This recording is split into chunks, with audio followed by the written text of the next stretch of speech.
बंधु माने आज आपण मानक कई पद छुटिया कथा कहे बंधु माने जितेबाला आपण माने किसी नूतन कार्य आरंभ करते कि कौन कार्य आरंभ करने जाऊँ जितेबाला आपणकर आवश्यकता थाए से आपणकर गोटे लोकर कथा मन पड़े कि लोक मान कथा मन पड़ था जो मैंने आपण मानक प्रतिश्रुति दे था जे हाँ बंधु तुम्हें कार्य आरंभ कर एवं आमे तुम कार्य आरंभ में सहयोग कर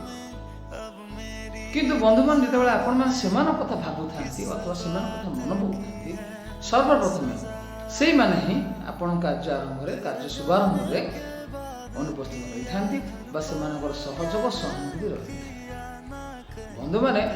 प्रतिश्रुति देवा बहुत सहज लगी था कि से प्रतिश्रुति को कार्यकारी करने संपूर्ण भाव में लिभेवा एत सहज तेणुक वचन देवा पूर्व करने सामर्थ्य अच्छी कि ना थोड़े अनुभव कर बंधु मैंने आपण विचार अपेक्षा